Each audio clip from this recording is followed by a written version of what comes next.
Welcome back, JD Parker students. Today is our 29th day of virtual learning, and happy Friday to you.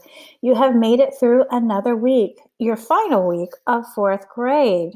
So next week, what we are going to do is we're going to touch on all the concepts we've learned in fourth grade. We're going to review them together. You will have assignments. It'll be a lot easier than it has been up to this point. And then the week after that will be your last full week, and we're going to be doing getting ready for fifth grade concepts. But today, in today's video, we are just going to review the test you did yesterday. So I'm going to go through these problems a little bit quickly. If you have any questions, you can always dojo me, but you guys actually did very well on this test. So on your copy, I had crossed this out and I wrote test here. This is actually from your homework workbook. So it is a lot easier than the actual test. That's why I wanted to give this to you. So the first section, the first two sections of this chapter was just writing fractions and mixed numbers. So I did the number line with you yesterday, and you had two left. You have one that's written in tenths. I know it's tenths because when you're doing a fraction, the denominator tells you how many cut up pieces you have. Here you have 10. Here you have 100 because you did have 10, and then you cut it again by 10, and 10 times 10 is 100. So the numerator, you talk about the shaded part. So here you have 4 pieces shaded. And to write this in decimal, you're going to write it how it sounds, 4/10. So you draw it out with your decimal point. Tenths is the very first spot, 4/10. Here we have 100. And I know each one of these is 10. I'll have to count all that. 10, 20, 30, 40, 50, 60, 1, 2, 3. I really hope I counted that right. It's very small. 63 pieces. 63 out of 100, which means I just have to make sure my 63 makes it into the 100th spot. And if you look at this here, wherever you end up writing your last digit is where you read to. So 63 hundredths would be written with the decimal point of 6 and a 3. That's 6 tens and 3 hundredths. And you can see that on this. This is a tenth. This is a tenth. This is a tenth. It'd be written like that, but except they cut it up again. And the next section was write the number in hundredths in fraction form and then also in decimal form. You have 1/10 here. 1/10 is the same thing as 1/10 with a 0 on the end. Now it's 10 hundredths. So you would have 10 hundredths and you would have 10 hundredths. There's not going to be a 0 here because it is still the same thing. You're just adding a 0 to bring it out to the 100th spot, 10th hundredths. And then you have 3/10. I need it in hundredths. And I need it in hundredths. So in order to change this, all I have to do is multiply the top and bottom by 10, and I will get 30 hundredths. 30 hundredths, 30 hundredths. Notice 30 hundredths and 3/10 are exactly the same thing. 3/10 tells you there's a 3 in the tenths place. That did not change. We just added a 0. You can add as many zeros after that as you want to. It will never change the fact that there is a 3 in the 10th spot. Here you go with 6/10, 60 hundredths. Still, there's a 6 in the 10th spot. And we're now writing it in tenths instead of hundredths. So we have 70 hundredths. How I change that is I divide the top and bottom by 10, and I see that it's 7/10. Now it's in tenths form, is the same thing as 70 hundredths. 7/10 and 70 hundredths are the same thing, and you would write it like that. 2/10. It's our 200ths would be the same thing as 2/10ths because there's a 2 in the tenths place and there's a 2 in the tenths place. So you would write it like this: 2/10ths, 2/10ths. And then write as money. So it's over 100. So you can think about these as pennies because there's 100 cents in $1. 100 over 100 would equal one whole dollar. This is 91. So that's 91 cents. This is 5. So that's 5 cents, not 55. And here you have 3/4, 25, 50, 75 cents. And here you have a dime, 10 cents. 75 plus 10 is 85 cents. And then you would write it 85 out of 100 would be the same thing as 85 cents because there are 100 cents in $1. Here you have 7 nickels. That's 5 each. So 7 times 5 is 35 cents.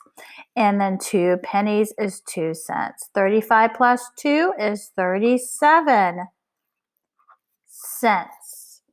37 cents is the same thing as 37 over 100 possible cents. Your total goes on the bottom.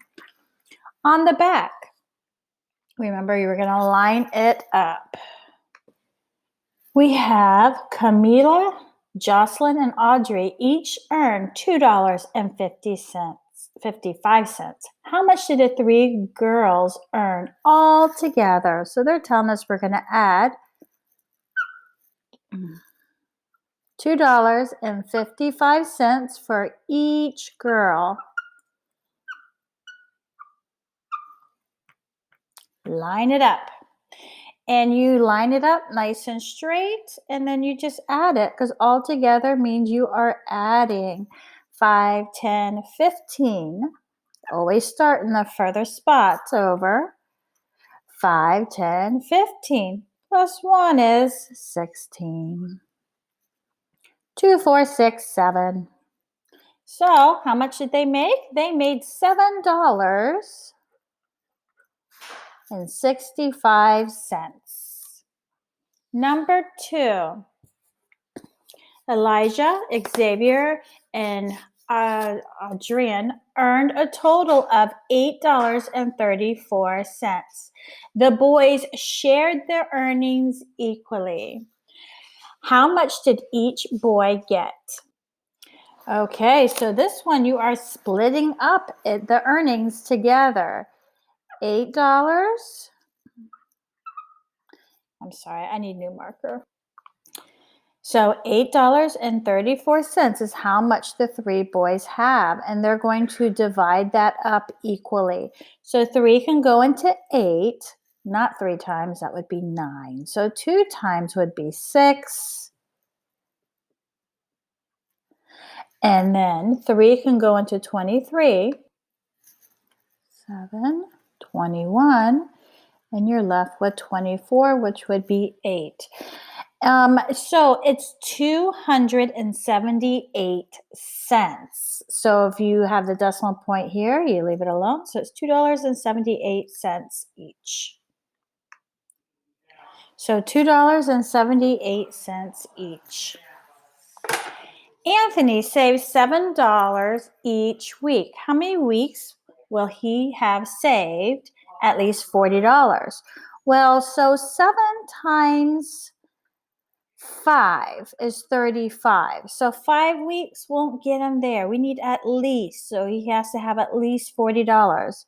But 7 times 6 is 42. So 6 weeks is the answer. And then down here, to find the sum, you have to make sure your fractions have the same denominator. If it has a 10 as a denominator, you just have to multiply the top and bottom by 10, and that will turn it into hundredths. All right. So here you have, we did that one, 14 plus 80. It was 8/10, but multiplying the top and bottom by 10 will now turn it into 80, which is now 94 hundredths. Here you have 40 plus 18, that is a 58 hundredths. Here you have 5/10, that's a half. Now you have 50 hundredths. 50 plus 16 is 66 over 100. Decimals, you line that up. So 35 is going to go on top of my 7 in a nice straight row. And I'm going to get 5 plus 7 is 12 plus 1. And then you got a 4. So 42, I wrote 40, 42 cents. There you go. 80 plus 15, that's 8/10 or 80 hundredths, and then 15. Adding that up together, 5 plus 0, 1 plus 8, 95 cents. And the last one is 52 plus 28 cents. So line it up. 8 plus 2 is 10. Regroup that one. 5 plus 1 plus 2 is 8. 80 cents. And the last section, you're just opening it up to the biggest one. So none of these have any holes. So we don't have to worry about the ones place or the tens place, but they do have all tenths and hundredths. So tenths is a bigger piece than hundredths. So compare the tenths and don't even worry about the hundredths. You only need to worry about the hundredths if the tenths are identical. So here's a 5/10, here's a 4/10. 5 is bigger than 4. Here's a 0/10, here's a 0/10. Those are the same. So 4 hundredths and 6 hundredths. 6 is bigger. Here you have 7/10. Here you have 7 in the tenths place. These are the same. Here you have 3/10, 5/10. 5 is bigger than 3. 8/10, 6/10. 8 is bigger than 6. 6/10, 4/10. 6 is bigger than 4. And down here, let's see if they solved it right. 8/10, 9/10. That would be the right one, so that's false. 6/10, 8/10. It's open the right way, so that is true. And 9/10 versus 9, oh, those are the same. Let's go to the hundredths. 7 hundredths versus 4. 7 is bigger than 4. So yes, this is true also. All right, my friends. So that is the end of the review of the test. I hope it wasn't too difficult. I tried to be really nice and give you the easier of the two test choices. There are no secret words today. So I ready? Do some I ready and then work on any other assignment you need to get caught up on, okay? Enjoy your weekend, my friends. I miss you guys so much. Bye-bye.